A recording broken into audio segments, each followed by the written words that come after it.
they were doing, which is, I think, is the beauty of that record, is why it sounds like the way it is. Everyone's just, we got in there, we're like, 1, 2, 3, 4, go.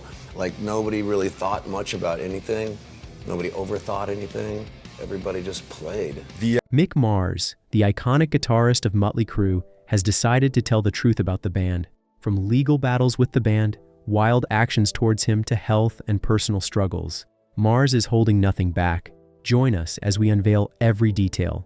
All through the period of his career, Mick Mars struggled with a chronic inflammatory form of arthritis called ankylosing spondylitis, which affected his spine and pelvis. According to him, the pain began when he was just 14 years old, with a sharp pain at the top of his tailbone. As a band, Mötley Crüe embarked on their 2022 stadium tour with Def Leppard. Mars had informed the band that it would be his last tour with them as a result of his worsening health issues. Although he kept on performing with chronic pain even after the 12-show tour was expanded to 26 shows. While he made this announcement, he also made it very clear that he was not leaving the band, and that he would make himself readily available for recording or performing in places that didn't require much travel, and would also be available to get involved in any other band-related activities. Less than 24 hours later, Neil, Six, and Lee publicly responded by saying that Mars was retiring from the band, and that guitarist John Five, who played with Van Halen and Marilyn Manson, would step in for him on the road. This issue led to so many arguments and controversies. It wasn't long after all the back and forth went on that Mars then decided to take his bandmates to court and allege that he was being thrown out of the group for stepping back from touring because of ongoing health issues.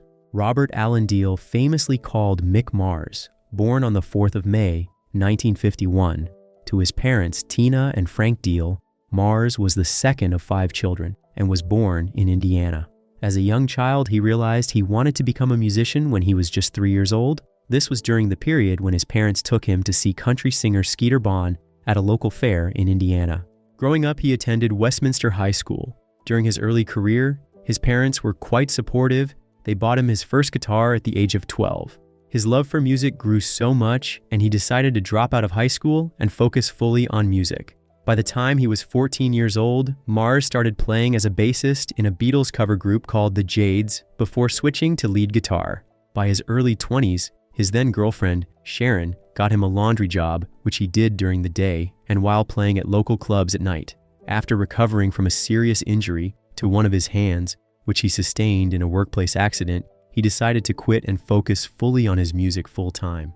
After some time, he then joined a cover band called Whitehorse, and it wasn't too long before he started getting a bit of recognition as a guitarist.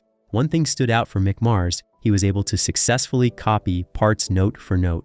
At that time, it was obvious that Whitehorse had a promising future, and somehow, he was tagged as one of the best guitarists in town, even to the point where he was compared to Eddie Van Halen of Mammoth.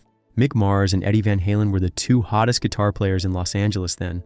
All of a sudden, Mars eventually left Whitehorse when the band decided to play disco music in the hopes of achieving greater success. Following his departure, he joined a pop group and released a few singles which marked his recording debut, although things weren't as successful as he thought they would be.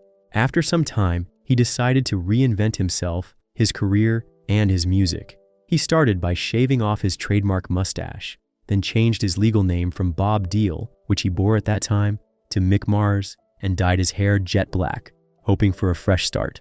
By the break of April 1980, he placed an ad in the LA newspaper, The Recycler, describing himself as a loud, rude, and aggressive guitar player who was in need of a band. Mars grew in his craft to become an American musician who was best known as the former lead guitarist and co-founder of the heavy metal band Mötley Crüe. His style was aggressive with sweet melodic solos and creative riffs. It wasn't long after he put up the ad that Nikki Sixx and Tommy Lee contacted him, and he got hired after they heard him play. Lee mentioned that Mars stood at the door, looking all perfect, disgusting, and scary, more like the exact person they wanted. Before this time, specifically when Mars was still with the band, Whitehorse, someone had referred to the band as a motley-looking crew, and since then, that particular comment has stuck with Mars. So when it was time for a name for this new band, Mars, who had always carried the name Mötley Crüe around, decided to throw it out. He suggested that they be called Mötley Crüe, which they considered using. Sixx liked the name and thought that they should alter it to Mötley Crüe. As an artist, Mars was mainly influenced by the blues rock music of the 1960s, and on a few occasions, he has pointed out the likes of Eric Clapton and Jimi Hendrix as his influences. As a band, Mötley Crüe has sold over 100 million albums worldwide. Aside from that, they have also been able to achieve 7 multi-platinum and 5 platinum US certifications alongside 9 top 10 albums on the Billboard 200 chart with 22 top 40 rock hits and 6 top 20 pop singles. During the course of their rise to stardom, the band had a known reputation for partying. Somehow, Mars was never a fan of substances, unlike the others. According to him, an artist can't make music when high on substances because all he would do is to keep falling. However, after some time, he developed a serious drinking problem after joining the band. The band Mötley Crüe consisted of bassist Nikki Sixx and drummer Tommy Lee, with guitarist Mick Mars and lead vocalist Vince Neil, who joined right after. One time, it was revealed that the band made the decision to fire vocalist John Corabi and reunite with original vocalist Vince Neil in 1997 for Generation Swine. But somehow, Mars was not involved in the decision-making process. It was said that the other bandmates had no respect for Mick. They just saw him as an old fellow. At some point, it was said that they even made fun of his finances and the girls he dated. All along, he had to deal with all of these for years. One time, Mars even referred to the Generation Swine era as his only regret as a member of Mötley Crüe, as the band erased much of what he recorded in the studio and hired session guitarists instead. This was one of the most tragic moments in the band for Mars. Mars also claimed that he had little involvement in the 2000s. New Tattoo, stating how he didn't write any of those songs since he wasn't invited, but somehow, Sixx was able to deny his claims, saying that the album was recorded during the period Mars was deeply struggling with his bad habits. All through the years they played together as a band, Mars revealed that he has never had a close offstage relationship with any of his Mötley Crüe bandmates. They barely visited or even extended any form of relationship with him. He mentioned how Vince, who lived just around his place in Venice Beach, came over to his place only once. While Sixx has only visited him 2 or 3 times at most, Tommy, on the other hand, only came over once to visit him. It's more like they never really shared any form of chemistry or love amongst themselves, and with every opportunity they got, they just wanted him out of the picture. This was just the way things worked with Mick Mars and the other members of Mötley Crüe. It wasn't long after some time, and the long-time childhood illness Mars had suffered got worse. He was not able to get a proper diagnosis until he was 27 years. One thing he was grateful for was the fact that his hands and feet were not affected. At least he could still play guitar, and to Mars, that was what mattered the most. The pains in his hips got so worse that it felt like someone was igniting fireworks in his bones. Unfortunately, at that time, he didn't have enough money to see a doctor, so he kept hoping he could manage it. By the late 2001, the pain led to his use of some substances alongside extreme drinking habits. At this point, he rarely left his home or even went outside. Sixx even claimed that at some point, Mars eventually moved into his house. Coupled with his serious health struggles, he was also faced with several troubles and controversies from his band. Let's get into the details. When Mick Mars stepped back from touring with Mötley Crüe, the band he co-founded following their massive summer 2022 stadium tour, it seemed like the end of an era. However, it was the beginning of a new one, this time, chaos. Mars played lead and rhythm guitar and sang backing vocals for the band for over 40 years. Only he and Sixx stayed in the band continuously throughout the band's existence, as Neil and Lee left the band at different times, although they somehow returned. So somehow only Mars and Sixx were shareholders and members in the band's corporations throughout the band's existence. In 2004, he underwent surgery for his long-time health condition. His issues with the band all started after he declared that he was going to retire from tours due to his health struggles. There's no doubt that Mick's sound helped define Mötley Crüe and was also a huge part of their success and rise to stardom. Following Mars's announcement, the band came forward to mention that they would carry out his wish and continue to tour the world as planned, though it will take an outstanding musician to fill his shoes. So they are grateful that their good friend, John 5, has agreed to come on board and join the band.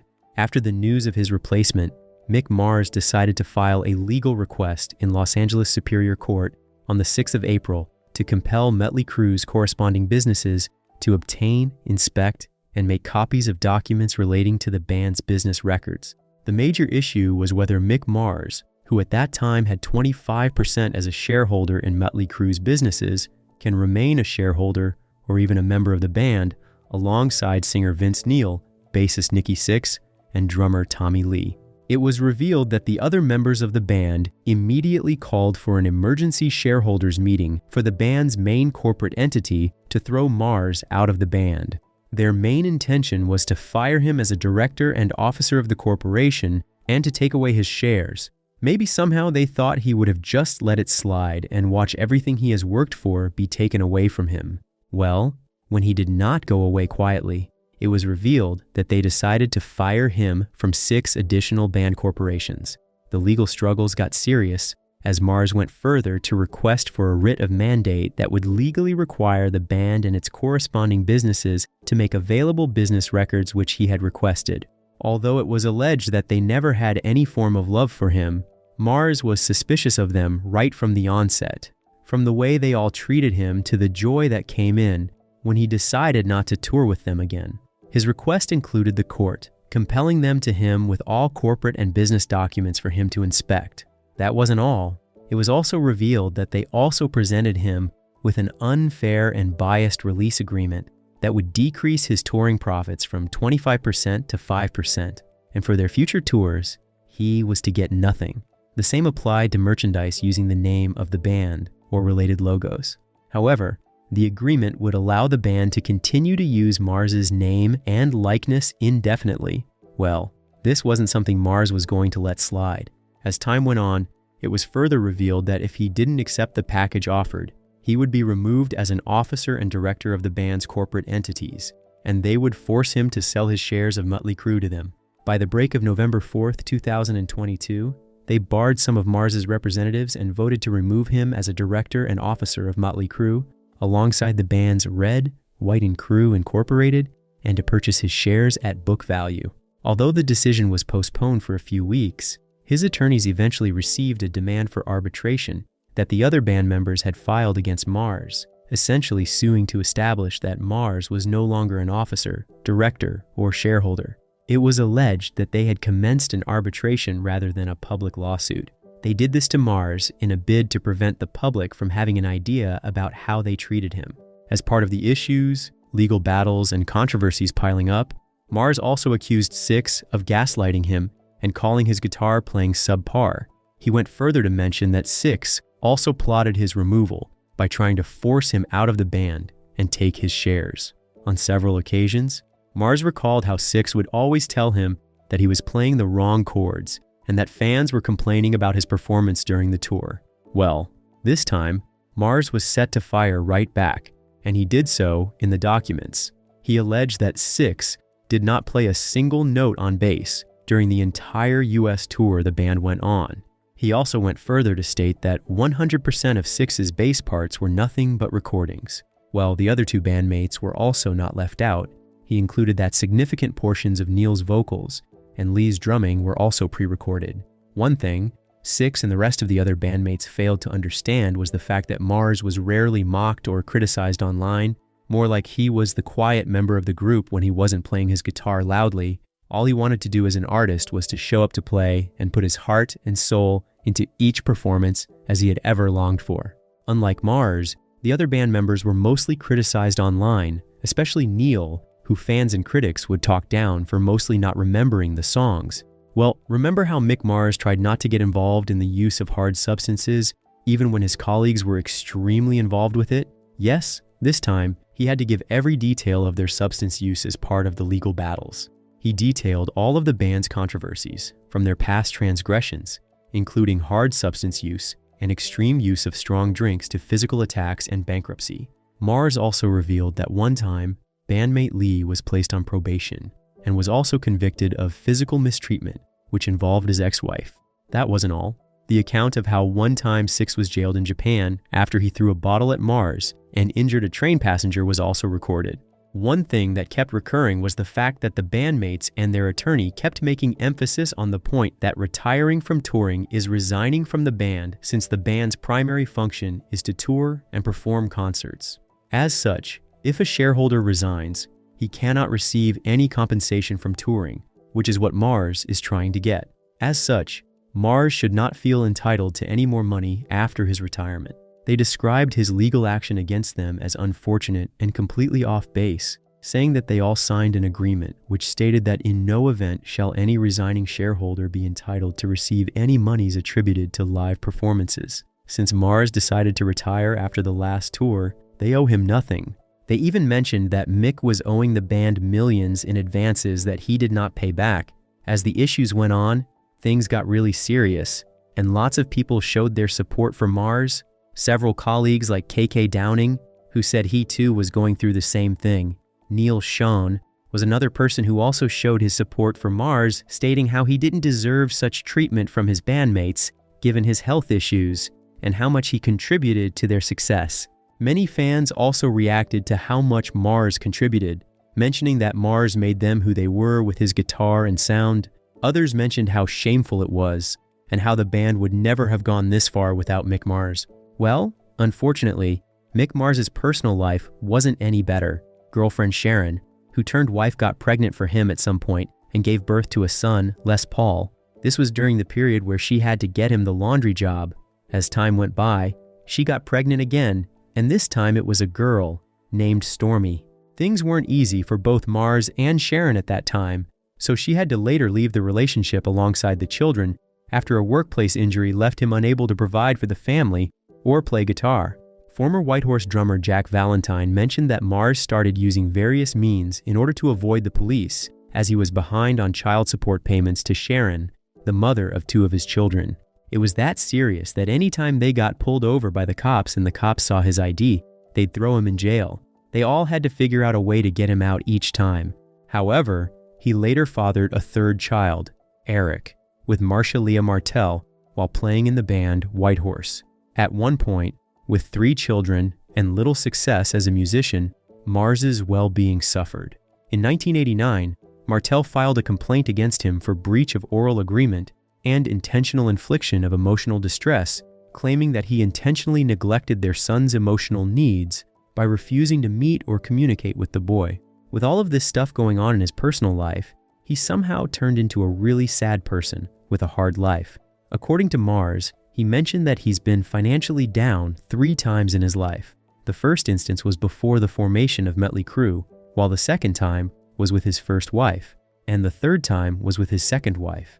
He stated that they outrightly drained his bank accounts and made him lose his house, cars, and even guitars. Later on, he was married to Emmy Cannon from the period of 1990 to 1994. By 2013, he got married to former model Serena Schonenberger.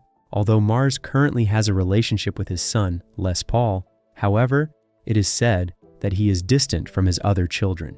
The battle with his band did go on, and finally, victory was served.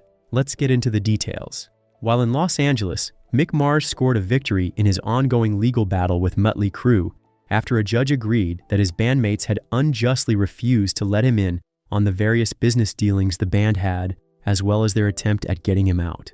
The Los Angeles judge noted that after the filing, the band took 8 months to make a final, sizable document available to Mars. As a result of the long delay, the judge ruled that Mars was now entitled to have the band cover all of his legal bill. Though the judge faulted the band, it was also ruled that Mars's lawsuit was moot. What this meant was that Mars's more recent requests for their subsequent 2023 general ledger entries won't be granted because they weren't included on his list of still outstanding documents filed. The lead lawyer for Mötley Crüe seized on that portion of the ruling and went ahead to declare victory on behalf of the band, saying that the case was over. By the time Mars released his debut solo album, he mentioned that no matter what direction he's going in on the album, what ties it all together is the fact that people are going to hear his tone and his sound. He went ahead to mention that nobody else could do it like him. He also mentioned that when it comes to him playing, there's the Mötley side and the Mars side, but either way, he always has a very clear vision of what he wants to do. The guitarist enlisted a crack team of musicians to help him along the way. A key contributor to the project was winger and former Alice Cooper keyboardist Paul Taylor, who, in addition to performing on the record and assisting Mars in co-writing many of the tracks, introduced him to vocalist Jacob Bunton. But while Mars surrounded himself with a new cast of players for the sessions, there was one figure who represented a significant link to his past: Michael Wagener, a German producer and engineer who worked behind the boards on Mötley Crüe's 1981 debut. The result of the whole hard work and commitment was a record unlike anything Mars has offered up in his more than 40 years career in Mötley Crüe. To that end, he mentioned that he's trying to keep growing because he doesn't want to stop learning new things, playing new things, or closing his mind.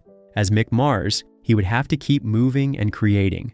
If you enjoyed this video, like and subscribe, and also click the next video shown on your screen.